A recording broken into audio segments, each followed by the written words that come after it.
রাজধানীর স্পোর্টস শপগুলোতে এখন উৎসবের আমেজ, যেখানে প্রিয় দলের জার্সির খোঁজে ভিড় জমাচ্ছেন ফুটবল পাগল বাংলাদেশিরা।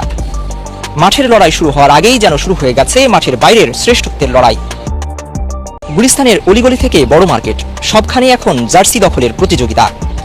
বরাবরের মতো এবারও লড়াইটা মূলত আর্জেন্টিনা আর ব্রাজিলের। তাই তো ভক্তরা প্রিয় তারকার নাম আর নম্বর লেখা জার্সি গায়ে জড়িয়েই সেরে নিচ্ছেন আগাম জয়োল্লাস। জার্সি নিয়েছি 10 নম্বর, যেহেতু ব্রাজিল সাপোর্টার, নেইমার সাপোর্টার, এই জন্য 10 নম্বর নেওয়া।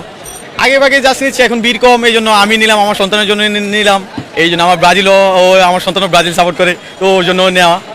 বিশ্বকাপ এখন অনেক এক্সাইটমেন্ট, দেশে সবাই চাচ্ছে, সবার যার যার প্রিয় দল নিয়ে সবাই পোস্ট করছে, সোশ্যাল মিডিয়ায় ছাড়ছে, তাই আমরাও শুরু করলাম আর কি। এটাই অনেক আনন্দের বিষয়, আবেগের বিষয়, ফুটবলটাই একটা আবেগ।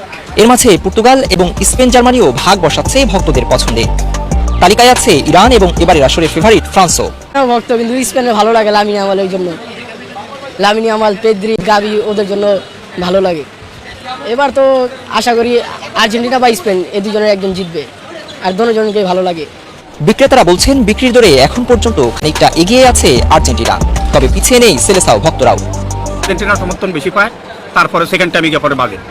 আর এরপর অন্যান্য খেলাগুলি যখন শুরু হয়ে যায়, তখন দেখা যাচ্ছে বিভিন্ন লোকে বিভিন্ন দলকে, দেশকে সাপোর্ট করে, ওই হিসাবে চলে আর কি। জার্সি বলতে এখন আর্জেন্টিনা ব্রাজিল দুইটাই আর কি বেশি সেল হয়, তবে আর্জেন্টিনাটা একটু যদিও বেশি, ব্রাজিলটা একটু কম সেল হচ্ছে। Argentina, Brazil, German, Portugal, Spain সবগুলোই মোটামুটি চাহিদা। ফ্রান্সও আছে, মোটামুটি সবগুলোই চাহিদা, তার মধ্যে বেশি চলে একটু আর্জেন্টিনা। দিন যত গড়াচ্ছে আকাশি সাদা আর হলুদের এই লড়াই যেন ততই জমজমাট হয়ে উঠছে রাজধানী ঢাকার প্রতিটি মার্কেটে। শুধু দোকান নয়, কারখানাগুলোতেও ব্যস্ত সময় পার করছেন জার্সি তৈরির কারিগররা। যদিও বিক্রেতারা মনে করছেন ঈদের ছুটির পর কয়েক গুণ বেড়ে যাবে এই উন্মাদনা। মানের উপর ভিত্তি করে এসব জার্সি মিলছে 250 থেকে 2000 টাকার মধ্যে। সাধারণ ফ্যান জার্সি থেকে শুরু করে প্লেয়ার এডিশন সবই আছে ভক্তদের নাগালের মধ্যে।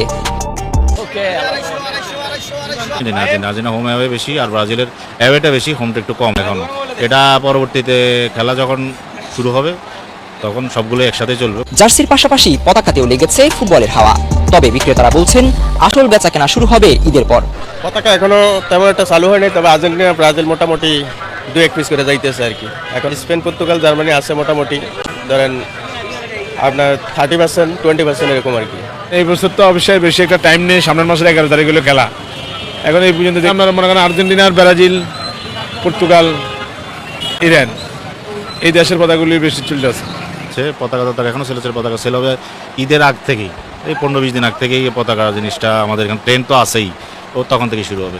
আগামী 11 জুন মেক্সিকো সিটির ঐতিহাসিক আজতেকা স্টেডিয়ামে মেক্সিকো বনাম দক্ষিণ আফ্রিকার ম্যাচ দিয়ে শুরু হবে এবারের আসর।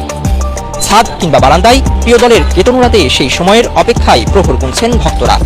জার্মানি সাপোর্টার, আর আগে ভাগে নিতেছি, আসলে আশা হয়েছে এদিকে এই জন্যই নিতেছি। টানা 2 বার তো প্রথম রাউন্ডে বাদ গেছে, এবার আশা করি অন্তত পক্ষে ফাইনাল পর্যন্ত খেলবে। এটা মেইনলি আসলে ক্রেজের কারণে। আমি Portugal fan, Cristiano Ronaldo fan, তো মেইনলি ক্রিস্টিয়ানো রোনাল্ডো এটা বিশেষ বিশ্বকাপ, সেই কারণে তার প্রতি একটা ভালোবাসার জন্য আগে থেকে জার্সি কেনা আর কি। প্রিয় দলের প্রতি নিখাদ সমর্থন আর ভালোবাসার এই বহিঃপ্রকাশই ফুটবলকে দিয়েছে এক ভিন্ন মাত্রা।